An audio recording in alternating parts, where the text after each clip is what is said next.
Spring practice is officially here for the Notre Dame football team, and these next few weeks are going to go a long way in determining what the Irish will look like in 2024. So how's it all going to play out? Luke Smith and I share our predictions next.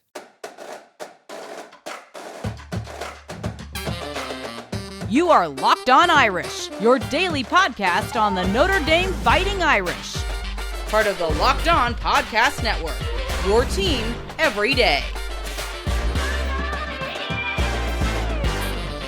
What's going on, and welcome into Locked On Irish, your daily Notre Dame podcast. Today is Thursday, March 7th. Thank you for getting your day started right here by making this your first listen of the day. I'm the host, Tyler Wojciak. I'm a Notre Dame alum and producer covering college football for Fox Sports. And you can find this show on YouTube or wherever you get your podcasts. If you're watching along, please give the video a thumbs up and subscribe to the channel. Or if you're listening to the pod, please rate the show 5 stars, leave a review if you're feeling extra generous, and subscribe. Today's episode is brought to you by FanDuel. Make every moment more. New customers, join today and you'll get $150 in bonus bets if your first bet of $5 or more wins. Visit FanDuel.com/lockedon to get started. Really excited about the start of spring practice, and I've covered it all week on the show. A couple days ago, I gave my spring practice superlatives to sort of start making predictions, and then yesterday, Greg Flamong from Irish Sports Daily came on, and we did a full-blown spring practice preview, covered a bunch of different topics there. But today, I've got Luke Smith on, and we're going to share our predictions for how these next few weeks are going to play out for Notre Dame and some specific players on the roster. Had a lot of fun doing this. Enjoy. All right, Luke, spring practice is officially here, and it's a fun time in that we finally get to see Notre Dame play football again, but we understand that we're still a long way from the start of the season and that these are just practices at the end of the day. So how would you describe your level of intrigue in this team and in these practice sessions as they officially begin preparations for the 2024 season? It really surprises me that we're already at that point in the calendar year. And as we were just talking about this, where Notre Dame has one practice before going on spring break, all I can say is that I hope Jaden Thomas doesn't have a remarkable practice, incredible performance, only for everybody to go on spring break, and then the world promptly shuts down in an election year like happened 4 years ago with Kevin Austin. Kevin Austin, yep. That was pretty wild because I feel like at the time of that, like you kind of heard about COVID by that point, and I don't think anyone is like to the point where like, oh, everything is going to shut down here in a few weeks. But it is so funny that Kevin Austin had one practice that's going to live in Notre Dame lore for like a really long time. It is, and that's also equally remarkable that is a full college career's worth of time away from the present, which is another concept to me. But yeah, let's hope that doesn't repeat itself in some way, shape, or form here. So Notre Dame officially starts spring practice today, and it will conclude with the blue and gold game on April 20th. So even though Notre Dame will not have a ton of practices, it's going to last for a pretty long stretch of time. This is a strategy that I believe Brian Kelly started about 10 years ago, where they have their first practice before the start of spring break. And that way the coaches can get a better sense of what they have. This first full practice is going to be open to the media.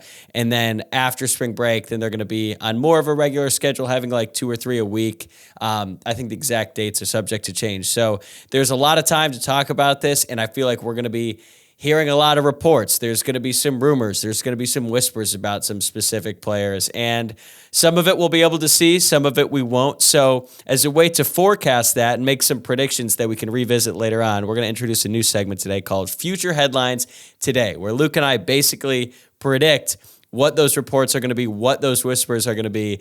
And we'll see how it works out. I mean, not all of these might hit, and maybe the wording will be a little bit different than what we use here today. But Luke, give me your first headline you think we're going to hear. First one, Jalen Sneed accelerating through the curve. I think that Jalen Sneed finally finds his stride this year and becomes a massive impact player for the Notre Dame defense. The reason I chose accelerating through the curve, sometimes when you watch him out there, at least through his first 2 years, just kind of seemed like he was running around like a chicken with its head cut off. And sometimes that was actually effective in disrupting passing lanes and just kind of distracting the offense in terms of just how kind of erratic and how quickly he was moving. I think it might have been on your podcast, honestly. Somebody compared him to being on the same sort of path of time as Jeremiah Owusu-Koramoah, where year 3, things finally clicked. Now, JOK, slightly different path there in that he had a couple injuries and There's a number of different defenses. I think Jalen Snead finally figures it out here, and I think that we will see that come spring when we're hearing every day he's flashing. And most importantly, he clearly shows an understanding of the defense. That's where you're going to see that headline that I just came up with shine through. I certainly hope so. And there's definitely been moments, specifically last year, where you kind of saw it. Like he'd flash. Like that play against Ohio State was great. He had the sack against USC. But then there was times where I can't remember the opponent exactly, but he just had a wide open shot at the quarterback and sprinted like 10 yards past him. I think the quarterback even turned around like, what the hell was Where'd that? You go? Yeah. So if he's able to just control his game a little bit, he has the chance to be a really special player. And I believe it was Greg Flamung. He pointed it out, the JOK timeline. And, I don't think anyone was talking about JOK becoming the player that he ended up being. He was a 3-star. Jalen Snead was a 5-star and came in with all the athleticism in the world. So if he's just able to harness that and put it all together, that'd be huge for the Notre Dame defense. Okay.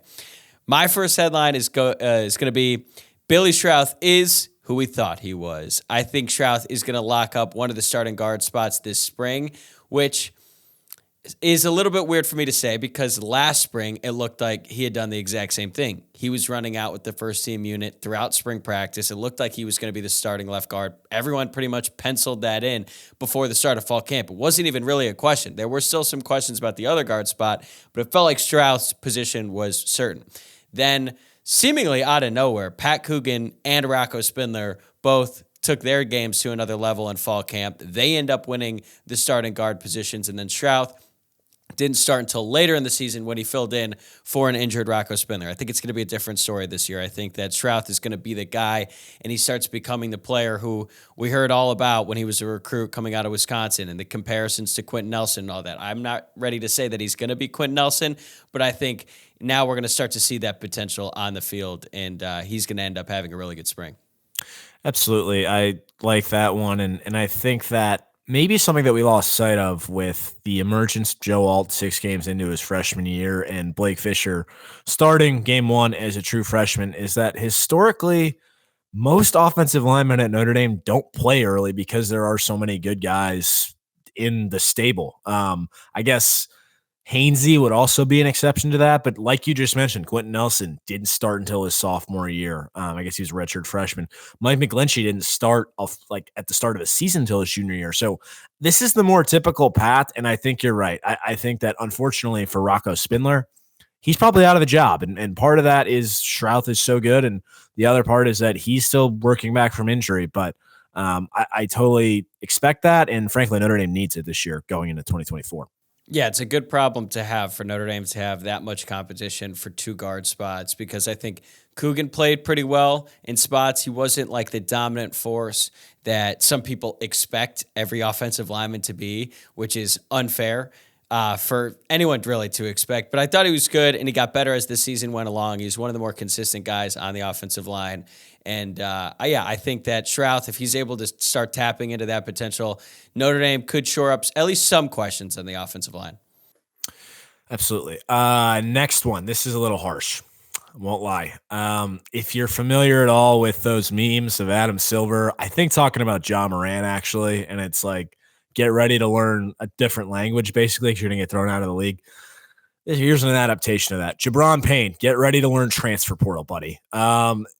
And this is nothing against Jabron Payne, but it was frankly inexcusable that he was the third down back last year and he got as much playing time as he did. I'm sure he's a fine running back, but you look at all the talent that Notre Dame had, he had no business seeing the field last year. And I know that Dylan McCullough has a system and he picks out jobs for each of his guys. That simply can't be a thing this year. I don't care if it's a combination of Price and Love on third down or even if they have Kedron Young in there. It just cannot be Jabron Payne. And frankly, I'll go as far as saying that the spring is a failure if Payne doesn't transfer. Wow. You just said no disrespect to Jabron Payne and then completely eviscerated him. So I don't have as strong feelings against Jabron Payne. I think he's, a fine running back, but considering what Notre Dame had last year and what they have this year, I'm with you. I think that the rotation needs to be a lot shorter. So that actually leads me to my next headline, which is two-headed monster is greater than five-headed monster. And what I mean by that is last year, running backs coach Steven McCullough claimed that he had a five-headed monster in his running back room with Wojciak Estime, Jadarian Price, Jeremiah Love, Devin Ford, and your boy, Jabron Payne. In reality, he had one monster and then a bunch of role guys because Wojciak Estime was clearly better than the rest. And for whatever reason, we decided to play the role guys at some really peculiar times throughout the year, such as third down or the last drive against Ohio State as Notre Dame was trying to run out the clock. I'm cool with rotating running backs to some degree.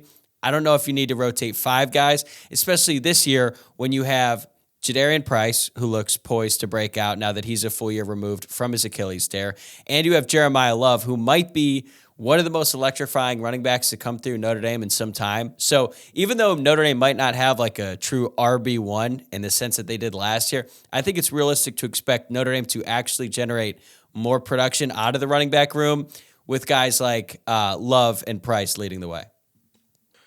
Yeah, and despite both the things we just said, I actually fully expect them to continue rotating running backs like crazy this year, and I expect Payne to still be on the roster. I don't know if it's an NFL philosophical thing from Dylan McCullough, where when he was with the Chiefs, they kind of had a bunch of different guys that played, or what it is, but it does seem that he has a lot of loyalty to his room, almost to a fault, where then guys end up playing more than they probably should.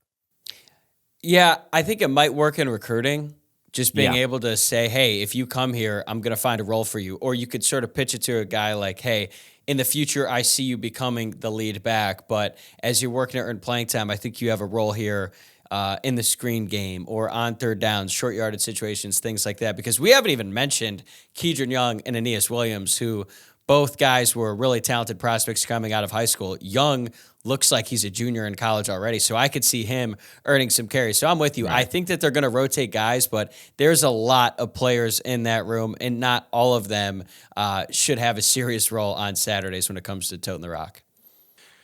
Yes. Speaking of a guy who I have to believe has to have a role this year, otherwise I don't know why he's still around. Clarence Lewis, the CPA, is nickeling and diming his way into the Notre Dame defense. I don't know why I keep going to the line for this guy. You can't let him go. I think he's going to be the starting nickel. People are not high on Jordan Clark. We'll see what he looks like this spring. I expect Christian Gray to be the starting corner opposite Ben Morrison, and I don't like the thought of Jaden Mickey in the nickel. I mean, we've seen it before. It's not great. And Clarence Lewis is going to be a fifth-year senior, a guy who played against number one Clemson as a true freshman, got thrown in for Tariq Bracy, also played against Devonta Smith that year in the college football playoff. Like, he's played against guys. I know he's had his struggles, but there's something in there, and I have to believe that the coaching staff sees it. Otherwise, they would have told him to move on. I don't think he'd still be around. Starting nickel might be a bit ambitious, but I just wouldn't be surprised if that's the case. I've seen him also projected as a safety potentially. I don't know what I think about that, but I got to think that there's a role for him. Otherwise, why would he still be here?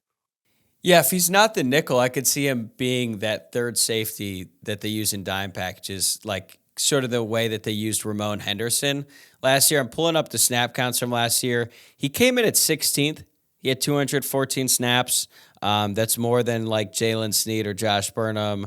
So I think he's going to be a part of the rotation. If you look at some of the other defensive backs like that Notre Dame has to replace, Ramon Henderson had over 300 snaps. DJ Brown, I feel like a lot of his snaps are going to be replaced by Rod Hurd once he's with the team this summer and then into the fall. So yeah, I think he's going to have a role. He is one of those guys who's just had such an interesting career at Notre Dame that when we look back on it, I don't know if any of it is really going to make sense, especially considering the start that he had. Yeah, and to be fair, I'm not really sure how good he was that first year. He just kind of had to play because there weren't a lot of other options, and Tariq Bracy had lost all of his confidence at that point. But you're right. He was a starting cornerback on the number 2 team in the country. So, yeah, it's pretty wild. Yeah, my one concern about Lewis playing the nickel is that's a position that has to support the run game a lot, and he is not a good tackler. He actually had 5 missed tackles last season, and I think he had a few more that probably should have been missed tackles. But hey, if he can figure that out, he's been around for a long time. I could definitely see him finding a role on the team next year. Okay, my next one, we're going to stay on the defense here. I'm not comparing him to Manti, but ... This is about none other than Kingston Viliamu Asa. The parallels to Manti Te'o are there. They play the same position. Big recruits coming out of high school. Nobody really expected them to pick Notre Dame, and then they did. And like Te'o, I think KVA is going to be a part of the linebacker rotation very early on. And I know that he's probably already physically ready to play college football. I think there's a long way to go for him, considering he plays the Mike linebacker position. A huge responsibility, or a big part of that responsibility, is understanding the defense where everyone needs to be and what they need to do on a specific play. And I just think that's going to take some time, but there's going to be moments throughout spring and I think throughout the summer and into the fall where he's going to flash and he's going to make this incredibly athletic play or a physical play behind the line of scrimmage where you start to see, man, once this guy figures it out, puts it all together, he's going to be really special, and he might just be Manti Te'o-like at some point down the line. Yeah, no notes there. I mean, I think you could probably make the argument that his ceiling is obviously even higher given his athleticism and given how the game has evolved over the last 10 years. So if that's true, that sounds terrific to me. We'll be right back with Luke Smith with more predictions on Notre Dame spring practice. But first, I wanted to tell you about eBay Motors. Passion, drive, and patience. What brings home the winning trophy is also what keeps your ride or die alive. eBay Motors has everything you need to maintain your vehicle and level it up to peak performance. From superchargers, roof racks, exhaust kits, LED headlights, and more. Whether you're into speed, power, style, eBay Motors has got you covered. With over 122 million parts for your number one ride or die, you'll always find exactly what you're looking for. And with eBay Guaranteed Fit, your part is guaranteed to fit your ride every time or your money back. Because with eBay Motors, you're burning rubber, not cash. And with all the parts you need at the prices you want, it's easy to turn your car into the MVP and bring home that win. Keep your ride or die alive at ebay.com/motors. eBay Guaranteed Fit, only available to U.S. customers. Eligible items only. Exclusions apply. All right, what do you got next? Greathouse is the guy in the receiving core. I feel like what kind of got lost in the shuffle a little bit last year is how much Jaden Greathouse's hamstring injury set him back. Now, I know that people have pointed to the fact that maybe he doesn't have breakaway speed.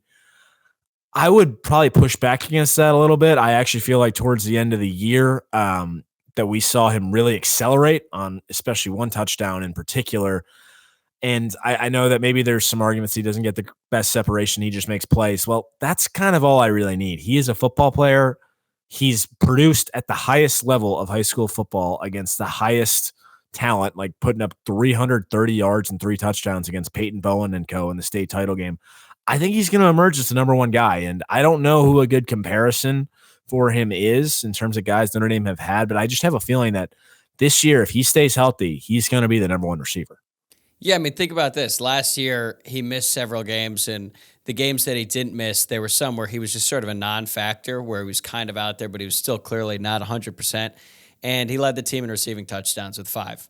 And he had 18 total catches. So, yeah, if he's able to stay healthy for an entire season, I feel like the sky's the limit for him. I think my only concern with him is what position is best suited for him, because on one hand, I think he's probably best off in the slot, but Jaden Thomas in his build and the fact that he's like a borderline tight end, that's why so many commentators thought he was a tight end during the 2022 season. If he's best in the slot, like, I don't think Greathouse is a boundary. So then is he the off-ball wide receiver? I don't know. I think it's an interesting thing for Mike Brown and the Notre Dame offense to have to figure out. But yeah, like, he's just a player who's so good and so talented that he's just going to make plays. Like you said, he's a football player. He's been doing this for a long time. He's been playing at like the highest level you could possibly play since he was in like junior high. So yeah, once they kind of have a role for him where it's like pretty clearly defined and he knows what he has to do, I think he's going to dominate. Absolutely. All right, my next one here. This one's pretty easy to explain. Howard Cross is the best player on the team. This seems a little crazy considering the Bronco Nagurski Award winner actually plays on the same defense, and you have to consider that Benjamin Morrison is very likely going to be a first-round pick next year. I don't think that's going to be the case for Howard Cross because his body type isn't necessarily ideal for the NFL at his position, but that doesn't really matter for this year because I think he's going to have a special season. He decided to come back when a lot of people thought he was going to leave for the NFL, or maybe that he just should leave for the NFL because his stock is about as high as you can get. But I think he's going to take his game to another level next season because he's a really hard worker. He's really skilled. And I just think he's going to be a man amongst boys on the interior of that defensive line. And even though Morrison's great, Watts is great, I think Cross is just going to be a little bit above everyone else, and he's just going to be a force all season long. He's also just so old. And he's a grown-ass man. He's been around since 2019, just beating the hell out of 18 and 19-year-old kids that he's going up against. Like, I think you're going to see some of that old man strength, which sounds funny to say about a 23, 24-year-old kid, but it's true. And so I don't know if I'm going to go all the way, say he's the best player on the team, but maybe he has the ability to be the most dominant player on the team just because of how much experience he has and how strong he is. Yeah, if Howard Cross is the best player on the team, that's a pretty good spot because you need elite defensive line play in order to compete at the highest level. And if your best player is a D tackle, that's going to cause some problems for some opposing offenses. Absolutely. Next one. I didn't really mean to have multiple transfer out things here, but I think this is fitting. Tyson Ford goes on tour.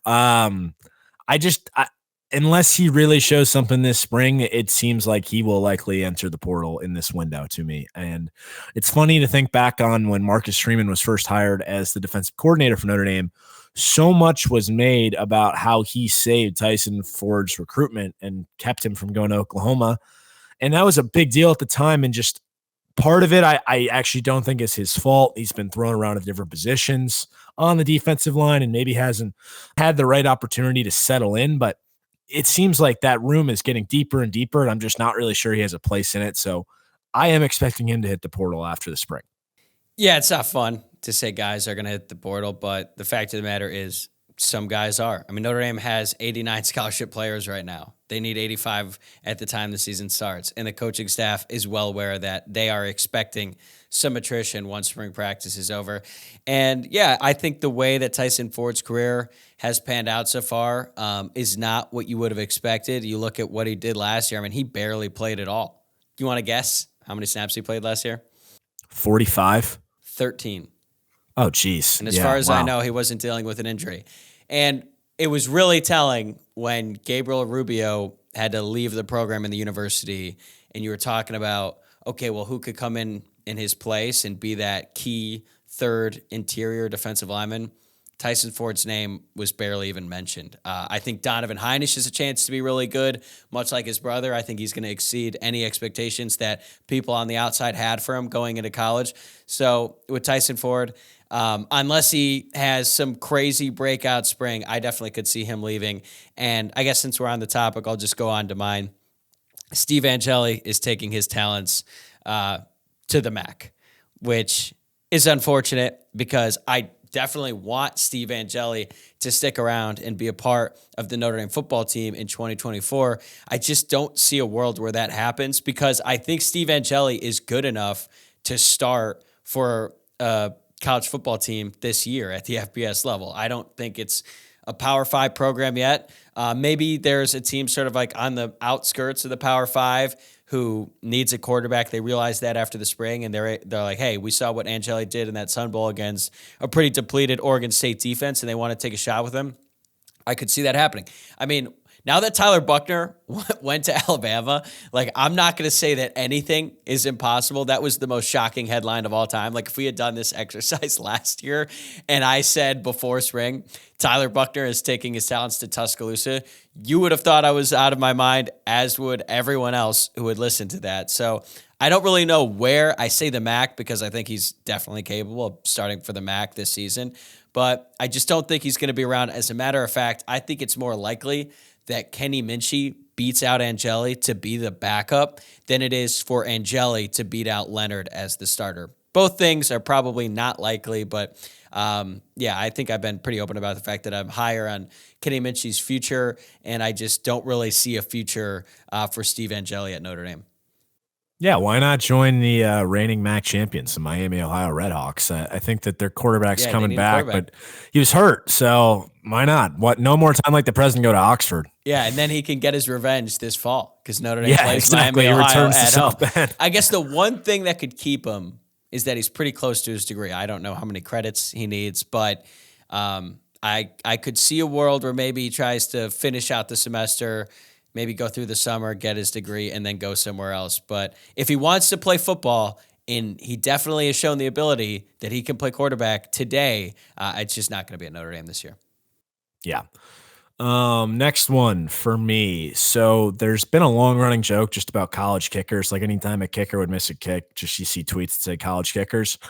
I think mine now is high school kickers and like something like laughs at that because it seems like Notre Dame is never going to take a high school kicker ever again. And I think Marty Biaggi basically said as much that they're going to take a grad transfer every year.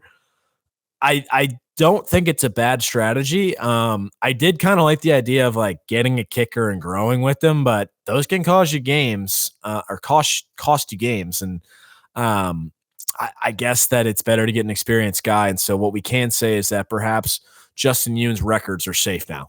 Didn't think about Justin Yoon's records. Maybe depending on the how Notre Dame approaches kickers going forward, maybe that's like the most unbreakable record at Notre Dame, which would be hilarious if Justin Yoon is just like the top dog when it comes to the record books at Notre Dame.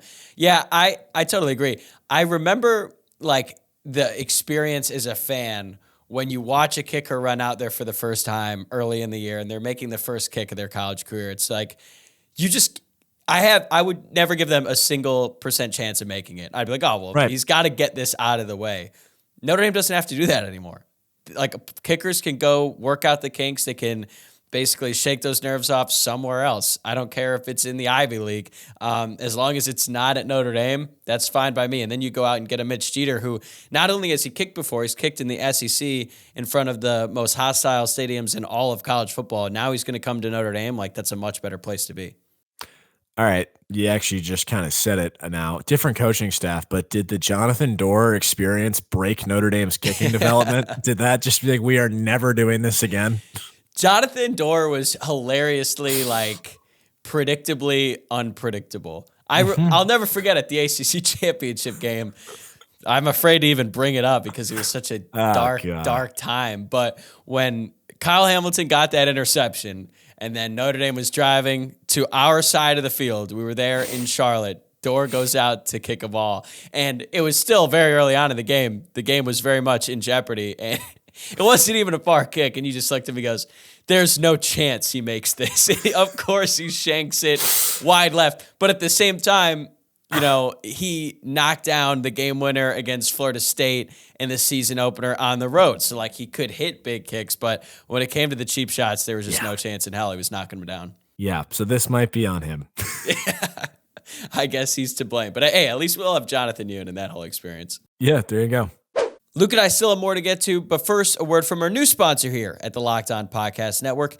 Today's episode is brought to you by Amazon Fire TV. Fire TV is your destination for sports, from live games to highlights to in-depth analysis. Fire TV also offers amazing viewing experiences with smart TVs, as well as the Fire TV stick that you can plug into your existing TV. And it provides access to millions of movies and television episodes, as well as free and live TV. Whether it's opening weekend for baseball or the college basketball tournament, you're going to want to have a Fire TV. Fire TV recently created Fire TV channels to deliver a constant supply of the latest videos from your favorite sports brands, all for free. That includes all of us at Locked On and most of the big professional leagues and college conferences as well. Fire TV channels lets you dive into all the game analysis, highlights, and more to stay up to date on all the latest in the world of sports. Not to mention great news, entertainment, gaming, travel, and cooking videos as well. If you haven't checked out Fire TV channels, you should. Trust me on this. Check out Fire TV channels on Fire TV and your Alexa devices. To learn more, visit Amazon.com/LockedOnFireTV. All right, what do you got next? This is my last one. Ground breaks on the Goog, and this is from August of 2028, because I don't know what is going on with this new Goog. Jack Swarbrick was just on Irish Illustrated and gave kind of a weird answer when asked about this. He said, I expect it to happen this year, but I feel like we've been hearing this for like 3 years now, and it just doesn't happen. So I don't know what the deal is. Maybe this will proven to be foolish, as will pretty much probably all these headlines, honestly.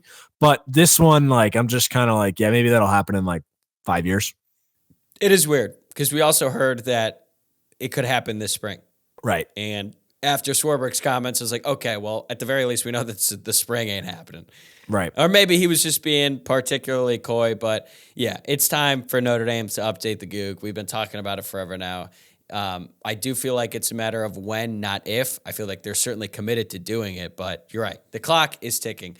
Okay, I actually have a couple more here.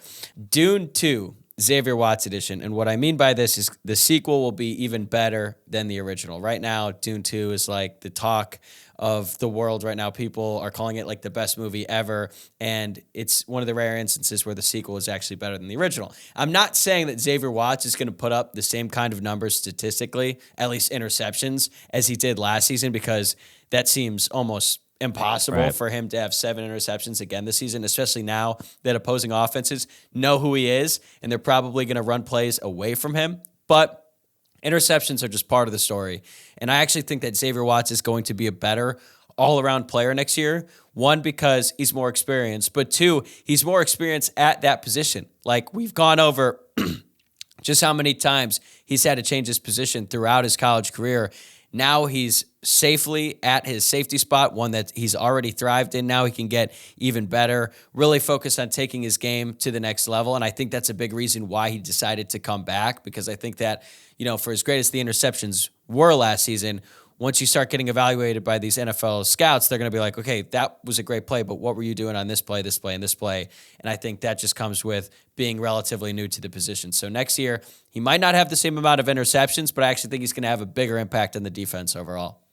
Totally. Sign me up for that. And you took basically what I was going to say. I don't think he would have came back if he didn't realize that there was room for improvement. So I think he can only go up from here, although the statistical stuff might not always show it. All right, my last headline, and I don't love this one either, but it is what it is. Help wanted, offensive tackle. Basically, I think Notre Dame is still going to be in the market for a tackle in the transfer portal after the spring. Now, I'm not saying they're definitely going to take one, because they do have decent options in the room. I mean, Charles Jagasov was very highly touted coming out of high school. He's just young.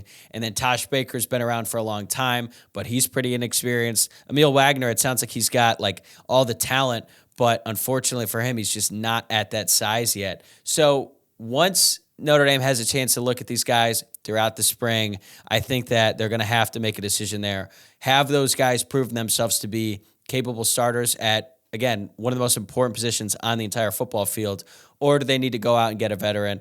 I think they're going to try. I don't know what the market is going to be like in the spring window for transfers, but I think that Notre Dame is going to be out there looking.